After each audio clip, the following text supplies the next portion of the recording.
Good morning दोस्तों, स्वागत है आपका आज के मुख्य समाचारों में। जी हां दोस्तों, आपको यहां पर देखने को मिलेंगी सुबह से लेकर शाम तक की तमाम बड़ी खबरें मुख्य समाचार ब्रेकिंग न्यूज अपडेट्स के रूप में। तो दोस्तों, आप सभी लोगों से रिक्वेस्ट है इस वीडियो को ज्यादा से ज्यादा लाइक और शेयर कर दीजिए। तो चलिए दोस्तों, जान लेते हैं आज की पहली बड़ी खबर। मानसून सीजन, पेंसिल शार्पनर जैसी चीजों पर भी बढ़ा दिया जीएसटी, बच्चों को भी नहीं बख्श रही सरकार, लोकसभा में बोले मनीष तिवारी। जी हां दोस्तों, लोकसभा में कांग्रेस के 4 सांसदों का निलंबन वापस लिए जाने के बाद महंगाई पर चर्चा शुरू हुई। कांग्रेस सांसद मनीष तिवारी ने महंगाई पर चर्चा की शुरुआत की। उन्होंने कहा कि देश में पिछले 14 महीनों से महंगाई दर दहाई अंक में है, यह 30 साल में सबसे ज्यादा है। उपभोक्ता खाद्य मूल्य सूचकांक आसमान छू रहा है। चावल, दही, पनीर और पेंसिल और शार्पनर जैसी दैनिक उपयोग की चीजों पर जीएसटी बढ़ा दिया गया है। सरकार ने बच्चों को भी नहीं बख्शा। मनीष तिवारी ने कहा कि सरकार ने भले ही अपने बजट में सुधार किया हो, लेकिन इसने देश भर के घरों के बजट को बर्बाद कर दिया। आज की अर्थव्यवस्था 8 साल के आर्थिक कुप्रबंधन का नतीजा है। कांग्रेस सांसद ने कहा कि सरकार अपना खजाना भरती रही और जनता की जेब कम करती रही। महंगाई पर चर्चा से पहले आज कांग्रेस के 4 सांसदों का निलंबन वापस ले लिया गया था। दोस्तों, विरोध करने और संसद के अंदर तख्तियां ले जाने के लिए कांग्रेस सदस्यों को पिछले सोमवार को शेष सत्र के लिए निलंबित कर दिया गया था। इन सांसदों ने महंगाई के मुद्दे को लेकर ही विरोध किया था। इन सांसदों का निलंबन वापस लेने के बाद सदन में गतिरोध समाप्त हो गया, क्योंकि दोनों पक्ष महंगाई पर चर्चा को तैयार थे। इसके बाद दोस्तों, अगली बड़ी खबर। टीएमसी की सांसद ने लोकसभा में खाया कच्चा बैंगन, मोदी सरकार पर निशाना साधते हुए कही यह बात। जी हां दोस्तों, देश में बढ़ती महंगाई और बेरोजगारी को लेकर आखिरकार संसद में सरकार चर्चा को तैयार हो गई। मानसून सत्र के दौरान आज तृणमूल कांग्रेस की सांसद काकोली घोष दस्तीदार ने महंगाई का विरोध करने का अनोखा तरीका अपनाया। उन्होंने सदन में भाषण के दौरान कच्चा बैंगन खाकर नरेंद्र मोदी सरकार का विरोध किया। उनका कहना है कि देश में गैस सिलेंडर के दाम इतने बढ़ गए हैं कि सब्जी पकाकर खाना मुश्किल हो गया है। उन्होंने कहा कि मोदी सरकार में एलपीजी सिलेंडर का दाम इतना बढ़ा दिया गया कि सब्जियां कच्ची ही खानी पड़ रही है। हालांकि उन्होंने बैंगन को खाया नहीं, बल्कि सिर्फ दांत से काटा और दर्शाया कि वो इसे खा रही हैं। उन्होंने कहा कि ये सब्जी मैं कच्चा खाने की बात कर रही हूँ, क्योंकि एलपीजी सिलेंडर का दाम 4 बार बढ़ा दिया गया। उन्होंने संसद में अपनी बात रखते हुए कहा कि आज के समय में गरीब और मजदूर किस तरह से इतना महंगा सिलेंडर खरीद पाएगा। उन्होंने सरकार पर निशाना साधते हुए कहा कि ये जो कच्चा खान खिलाने की आदत डलवाना चाहते हैं, इसे बंद करना होगा। इसके बाद दोस्तों, अगली बड़ी खबर। महंगाई पर संसद में वित्त मंत्री का जवाब। निर्मला सीतारमण बोली, यूपीए के दौरान 22 महीने रिटेल महंगाई 9% के ऊपर रही, हम 7% से नीचे लाएंगे। जी हां दोस्तों, लोकसभा में सोमवार को वित्त मंत्री निर्मला सीतारमण ने महंगाई पर विपक्ष के सवालों के बाद में सरकार की ओर से जवाब दिया। उन्होंने कहा कि यूपीए सरकार के दौरान देश में महंगाई 9 बार डबल डिजिट में पहुंची। 22 महीने रिटेल महंगाई 9% से ज्यादा रही। हम महंगाई को 7% से नीचे लाने की कोशिश कर रहे हैं। जीएसटी संग्रह पिछले 5 महीनों से लगातार 1.4 लाख करोड़ रुपए से अधिक है। 8 इंफ्रास्ट्रक्चर सेक्टर में जून में डबल डिजिट में बढ़ोतरी हुई। जून में कोर सेक्टर में वार्षिक दर से 12.7% की बढ़ोतरी दर्ज की गई। भारतीय अर्थव्यवस्था बहुत सकारात्मक संकेत दिखा रही है। इसी बीच दोस्तों, महंगाई पर चर्चा के लिए सीतारमण के जवाब के बीच कांग्रेस सांसदों ने लोकसभा से वॉकआउट कर दिया। इसके बाद दोस्तों, अगली बड़ी खबर। कोर्ट ने मनी लॉन्ड्रिंग केस में संजय रावत को ईडी की 4 दिन की कस्टडी में भेजा।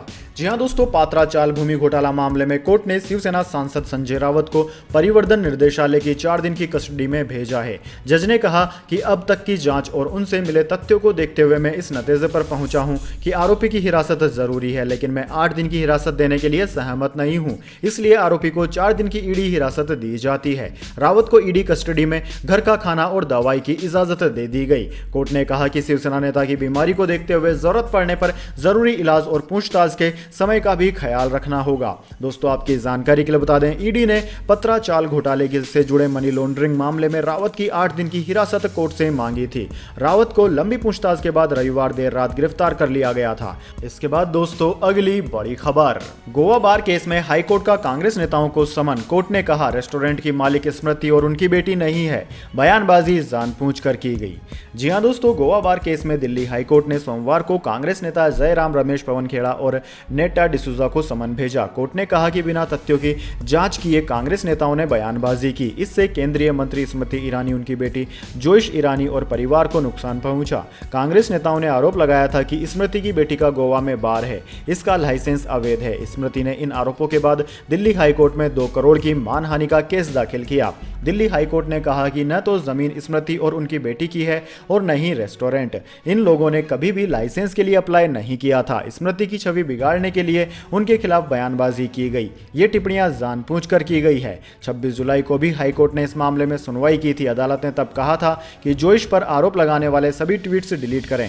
कोर्ट ने यह भी कहा था कि अगर 24 घंटे के भीतर आदेश का पालन नहीं किया जाता तो सोशल मीडिया प्लेटफॉर्म से यह कंटेंट हटा दिया जाएगा। इसके बाद दोस्तों अगली बड़ी खबर, 5G स्पेक्ट्रम की नीलामी में रिलायंस जियो का दबदबा, 88,078 करोड़ रुपए की लगाई बोली। जी हां दोस्तों, 5G स्पेक्ट्रम की नीलामी की प्रक्रिया खत्म हो गई है। मुकेश अंबानी की रिलायंस जियो ने कुल 88,078 करोड़ रुपए के 5G स्पेक्ट्रम हासिल करने के लिए बोली लगाई।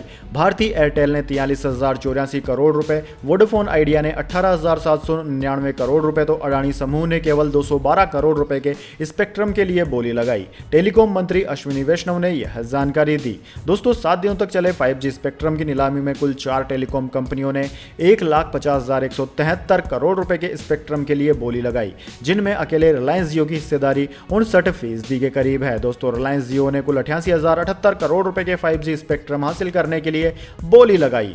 इसके बाद दोस्तों अगली बड़ी खबर, यूपी की योगी सरकार का छात्रों को तोहफा, खाते में ट्रांसफर किए 1,200 रुपए। जी हाँ दोस्तों, उत्तर प्रदेश में मुख्यमंत्री योगी आदित्यनाथ ने 1.91 करोड़ छात्रों के अभिभावकों के बैंक खातों में 1,200 रुपए ट्रांसफर किए। यह रुपए इसलिए ट्रांसफर किए गए ताकि स्टूडेंट्स के लिए जूते, मोजे, स्कूल यूनिफॉर्म, स्कूल बैग और स्टेशनरी आसानी से खरीदी जा सके। इस मौके पर कायाकल्प विद्यांजलि पोर्टल का अनावरण भी किया गया। साथ ही स्कूल परिसर साफ रखने वाले स्कूलों के प्रिंसिपल और ग्राम प्रधानों को स्वच्छ विद्यालय पुरस्कार भी दिया गया। दोस्तों इस योजना में कुल 2,225.60 करोड़ रुपए का खर्च आएगा। समग्र शिक्षा अभियान के तहत 2022-23 के बजट में सरकार ने 166 करोड़ की व्यवस्था बच्चों की स्टेशनरी के लिए की है। इसके अलावा करीब 2,200 करोड़ रुपए की व्यवस्था छात्रों की यूनिफॉर्म, जूते, मोजे, स्वेटर के लिए की गई है। अभी तक योगी सरकार स्टूडेंट को 2 जोड़ी यूनिफॉर्म के लिए 600 रुपए, स्कूल बैग के लिए 170 रुपए, जूते, मोजे के लिए 125 रुपए और स्वेटर के लिए 200 रुपए दे रही थी। इसके बाद दोस्तों अगली बड़ी खबर, संजय रावत के बचाव में खुद उतरे उद्धव ठाकरे, कहा शिवसैनिक कभी झुकता नहीं है। जी हां दोस्तों, एक तरफ शिवसेना नेता संजय रावत की मुंबई के एक कोर्ट में पेशी हुई तो दूसरी तरफ शिवसेना प्रमुख उद्धव ठाकरे ने एक बार फिर उनका बचाव करते हुए कहा कि शिवसैनिक कभी भी किसी के सामने झुकता नहीं है। उद्धव ठाकरे ने कहा कि मुझे संजय रावत पर गर्व है। संजय रावत की गिरफ्तारी के बाद शिवसेना प्रमुख उद्धव ठाकरे आज उनके घर पहुंचे और परिवार वालों से मुलाकात की। उद्धव ठाकरे ने संजय रावत की गिरफ्तारी को गलत बताते हुए कहा कि विरोध में बोलने वालों को जेल भेजा जा रहा है। उन्होंने कहा कि जो मेरे साथ है वो दगाबाजी नहीं कर सकते। उन्होंने केंद्र सरकार पर निशाना साधते हुए कहा कि आज ईडी और सीबीआई ही सब कुछ है। उद्धव ठाकरे ने केंद्र को चेतावनी देते हुए कहा कि सब दिन एक जैसा नहीं होता, बुरे दिन भी आएंगे। आप जिसके साथ जैसा व्यवहार करते हैं उससे भी बुरा बर्ताव जनता आपके साथ कर सकती है। इसके बाद दोस्तों अगली बड़ी खबर, राज्यपाल भगत सिंह कोश्यारी ने अपने गुजराती राजस्थानी बयान के लिए माफी मांगी। जी हां दोस्तों, महाराष्ट्र के राज्यपाल भगत सिंह कोश्यारी ने अपने उस बयान के लिए माफी मांग ली है जिसमें उन्होंने कहा था कि गुजराती और राजस्थानी नहीं रहेंगे तो मुंबई वित्तीय राजधानी नहीं रहेगी। समाचार एजेंसी पीटीआई ने सोमवार को यह जानकारी दी।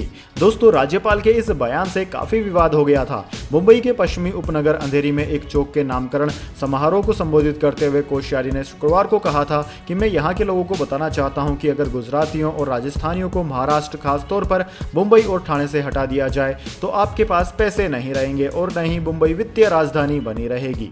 दोस्तों विपक्षी दलों ने भी राज्यपाल की टिप्पणी की कड़ी निंदा करते हुए उनसे इस टिप्पणी को लेकर माफी मांगने की मांग की थी। टिप्पणी को लेकर हुए विवाद के बाद राज्यपाल ने शनिवार को कहा था कि उनकी टिप्पणी को गलत समझा गया है। उन्होंने कहा कि उनका मराठी भाषी लोगों की कड़ी मेहनत को कमतर करने का कोई इरादा नहीं था। इसके बाद दोस्तों अगली बड़ी खबर, Commonwealth games 2022 जुडाको Sushila Devi final में अब गोल्ड पर लगाएगी दाव, भारत का मेडल हुआ पक्का। जी हां दोस्तों, भारत की जुडाको सुशीला देवी लिंकम्माबाम 48 किलो भार वर्ग के फाइनल में पहुंच गई है। उन्होंने कम से कम एक मेडल पक्का कर लिया है। दोस्तों फाइनल में वह गोल्ड मेडल जीतना चाहेगी। सुशीला कॉमनवेल्थ गेम्स में जूडो में भारत के लिए पदक जीतने वाली पहली भारतीय महिला है। उन्होंने 2014 ग्लासगो कॉमनवेल्थ गेम्स में भारत के लिए सिल्वर मेडल जीता था। दोस्तों भारतीय भारतीय मुक्केबाज अमित पंघाल ने भी कॉमनवेल्थ गेम्स में सोमवार को पुरुषों के फ्लाइट वेट वर्ग में अपने अभियान की शुरुआत आसान जीत के साथ करते हुए क्वार्टर फाइनल में जगह पक्की कर ली। वर्ल्ड चैंपियनशिप के सिल्वर मेडलिस्ट पंघाल ने वानुअतु के नामरी बेरी को सर्वसहमति फैसले से हराया। टोक्यो ओलंपिक में निराशाजनक प्रदर्शन के बाद अपना पहला टूर्नामेंट खेल रहे पंघाल ने मुकाबले के तीनों दौर में अपना दबदबा बनाए रखा। इसके बाद दोस्तों अगली बड़ी खबर, गुजरात के 17 जिलों में फैले लंपी वायरस से 1200 से ज्यादा पशुओं की मौत। जी हां दोस्तों, गुजरात के कुल 33 जिलों में से 17 में अब तक 1200 से ज्यादा मवेशी लंपी त्वचा रोग के कारण मर चुके हैं। अधिकारियों ने रविवार को कहा कि राज्य सरकार ने रोग को फैलाने से रोकने के लिए सर्वेक्षण, उपचार और टीकाकरण की गति बढ़ा दी है तथा पशुओं के मेले के आयोजन पर भी रोक लगा दी गई है। राज्य के कृषि और पशुपालन मंत्री राघव जी पटेल ने कहा कि इस संक्रामक रोग की वजह से शनिवार तक 1240 मवेशियों की मौत हो चुकी है। उन्होंने कहा कि बीमारी के बचाव के लिए 5.74 लाख पशुओं को टीका दिया जा चुका है। उन्होंने यह भी कहा कि यह संक्रामक रोग राज्य के 33 में से 17 जिलों में अब तक फैल चुका है। इसके बाद दोस्तों अगली बड़ी खबर, आमिर खान की फिल्म लाल सिंह चड्ढा का सोशल मीडिया पर विरोध। लोग बोले हिंदू संस्कृति का अपमान करते हैं। आमिर की सफाई, मैं भी देश से प्यार करता हूं। जी हां दोस्तों, बॉलीवुड सुपरस्टार आमिर खान की फिल्म लाल सिंह चड्ढा 11 अगस्त को रिलीज हो रही है। इससे पहले ही सोशल मीडिया यूजर्स फिल्म के बॉयकॉट की मांग कर रहे हैं। दरअसल दोस्तों, लोगों का आरोप है कि आमिर खान अपनी फिल्मों में हिंदू संस्कृति का अपमान करते हैं और उसे नीचा भी दिखाते हैं। ट्विटर पर #बायकॉट लाल सिंह चड्ढा जमकर ट्रेंड हो रहा है। इसके अलावा सोशल मीडिया यूजर्स का यह भी कहना है कि लाल सिंह चड्ढा टॉम हैंक्स की फिल्म फॉरेस्ट गम की हिंदी रीमेक है। ऐसे में अच्छा है कि ओरिजिनल फिल्म ही देख ली जाए। फिल्म के ट्रेलर लॉन्च के मौके पर भी सोशल मीडिया यूजर्स इसके बॉयकॉट की बात कर चुके हैं। आमिर खान इस बात से बेहद दुखी हैं और लोगों से ऐसा नहीं करने की अपील कर रहे हैं। दोस्तों, इधर फिल्म के बॉयकॉट की मांग से आमिर खान दुखी नजर आ रहे हैं। आमिर ने इंडिया टुडे को दिए इंटरव्यू में कहा कि लाल सिंह चड्ढा फिल्म का बॉयकॉट करना दुखद है। पता नहीं क्यों लोगों को लगता है कि मैं अपने देश से प्यार नहीं करता, लेकिन ऐसा बिल्कुल नहीं है। आमिर खान बोले कि मुझे इस बात का भी दुख होता है कि कुछ लोगों को ऐसा लगता है कि मैं ऐसा व्यक्ति हूं जिसे अपना देश भारत पसंद नहीं है, जबकि मैं भारत और यहाँ के लोगों से बहुत प्यार करता हूं। यह दुर्भाग्यपूर्ण है कि कुछ लोग मेरे बारे में ऐसा सोचते हैं। प्लीज मेरी फिल्म का बॉयकॉट मत कीजिए, प्लीज मेरी फिल्म देखिए। इसके बाद दोस्तों जाने अगली बड़ी खबर, लेकिन उससे पहले मेरी आपसे एक छोटी सी रिक्वेस्ट है। अगर दोस्तों आपको अभी तक हमारी न्यूज़ पसंद आई है तो इसे एक छोटा सा लाइक ज़रूर दे दीजिए, और अगर आपको पसंद नहीं आई है तो बेशक आप डिसलाइक भी कर सकते हैं, लेकिन दोस्तों लाइक और डिसलाइक ज़रूर कीजिए, क्योंकि दोस्तों यही हमारी मेहनत का फल होता है और इसी से हमें पता चलता है कि आपको हमारी वीडियोज़ पसंद आ रही है या नहीं। तो चलिए दोस्तों जान लेते हैं अगली बड़ी खबर। 30% तक सस्ती हो जाएंगी बसों की टिकटें, नितिन गडकरी ने बताया प्लान। जी हां दोस्तों, केंद्रीय सड़क परिवहन एवं राजमार्ग मंत्री नितिन गडकरी ने देश के पब्लिक ट्रांसपोर्ट ढांचे में डीजल इंजन का इस्तेमाल घटाने पर जोर दिया है। उन्होंने इसके साथ ही कहा कि बिजली से चलने वाली बसों के यात्री टिकट डीजल चालित बसों के मुकाबले 30% सस्ते हो सकते हैं। गडकरी ने सोमवार को इंदौर में कहा कि देश भर के राज्यों के सड़क परिवहन निगम कभी फायदे में नहीं आ सकते, क्योंकि इनकी बसें महंगे डीजल से चलती है। उन्होंने कहा कि मैं पूरी जिम्मेदारी के साथ बोल रहा हूं, बिजली से चलने वाली एसी बस के यात्री टिकट डीजल से चलने वाली बस के मुकाबले 30% तक आसानी से सस्ते हो सकते हैं। इसके बाद दोस्तों अगली बड़ी खबर, बॉक्स ऑफिस पर एक विलन रिटर्न्स पर भारी पड़ी साउथ की विक्रांत रोना। जानिए 3 दिन का कलेक्शन कितना रहा। जी हाँ दोस्तों, 2014 में आई एक विलन की सीक्वल एक विलन रिटर्न्स ने रिलीज के तीसरे दिन उम्मीद से ज्यादा कमाई कर ली। रविवार को अर्जुन कपूर, जॉनी इब्राहिम, दिशा पाटनी और तारा सुतारिया की इस फिल्म ने 9.02 करोड़ रुपए का कारोबार किया, जबकि शुक्रवार को महज 7.05 करोड़ रुपए और शनिवार को 7.47 करोड़ रुपए का कारोबार किया था। दोस्तों, तीनों का कुल कलेक्शन मिलाकर फिल्म ने अभी तक 23.54 करोड़ का बिजनेस कर लिया है। हालांकि फिल्म ने एडवांस बुकिंग के जरिए पहले ही 2 करोड़ की कमाई कर ली थी। दोस्तों, एक विलन रिटर्न्स को किच्चा सुदीप की विक्रांत से कंपेयर करें तो एक विलन रिटर्न्स कमाई के मामले में कहीं पीछे नजर आएगी। दोस्तों, किच्चा सुदीप की फिल्म ने देसी बॉक्स ऑफिस पर असाधारण बिजनेस किया। फिल्म ने पहले ही दिन 19.6 करोड़ की कमाई की।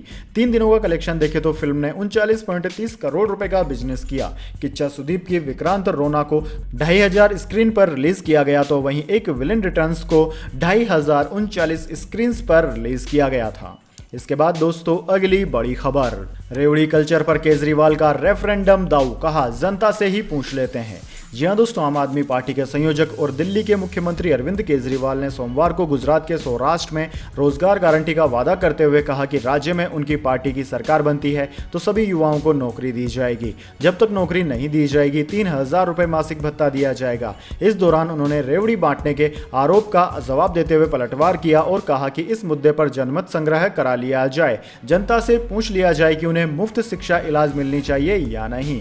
केजरीवाल ने कहा कि दूसरी पार्टी वाले टीवी पर बैठकर मुझे गालियां देने वाले हैं। केजरीवाल फ्री की रेवड़ी बांट रहा है। यह सारी रेवड़ी अपने दोस्तों को बांटते हैं। ये सारी रेवड़ियां स्विस बैंकों में ले जाते हैं। केजरीवाल रेवड़ी स्विस बैंक में नहीं ले जाता है, जनता में बांटता है। ये सारी रेवड़ी अपने मंत्रियों को बांटते हैं। अभी एक बहुत बड़ा बुंदेलखंड एक्सप्रेसवे बना, बहुत बड़ी सड़क बनी, हजारों करोड़ रुपए खर्च हुए। जिस दिन उद्घाटन हुआ उसके 5 दिन के अंदर कई जगह से सड़क धंस गई। इसका मतलब ठेकेदारों में रेवड़ियां बांटी गई। तुम ठेकेदारों को रेवड़ियां बांटते हो, दोस्तों को बांटते हो, मंत्रियों को बांटते हो, देश की सारी रेवड़ियां स्विस बैंकों में ले जाते हो। केजरीवाल सारी रेवड़ी जनता को बांटता है। यह प्रथा बंद होनी चाहिए। जो भी फ्री मिलेगा सिर्फ जनता को मिलेगा। इसके बाद दोस्तों अगली बड़ी खबर, करीब 400 क्रैश में 200 पायलट छीने। इंडियन एयरफोर्स के रीढ़ की हड्डी है MiG-21। अभी हटाए तो सूने पड़ जाएंगे 4 स्क्वाड्रन।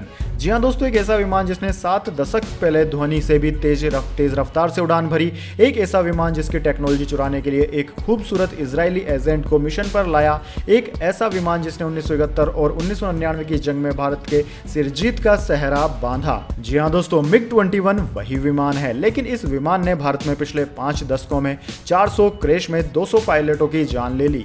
MiG-21 विमानों को 2025 तक भारत के आसमान से उतार लिया जाएगा, जिसकी शुरुआत इसी साल सितंबर में होगी। दोस्तों आपकी जानकारी के लिए बता दें, आए दिन MiG-21 विमान क्रैश होते रहते हैं, जिसमें भारत के कई सारे जाबाज सिपाही बिना युद्ध के ही शहीद होते जा रहे हैं। इसके बाद दोस्तों अगली बड़ी खबर, सोना हुआ सस्ता, चांदी में 223 रुपए की गिरावट। जी हाँ दोस्तों, अगर आप सोना या चांदी खरीदना चाहते हैं तो आपके लिए अच्छी खबर है। दरअसल दोस्तों भारतीय सराफा बाजार में सोमवार को सोने चांदी के रेट्स में गिरावट दर्ज की गई। 10 ग्राम सोना सस्ता होकर 51,947 रुपए का हो गया।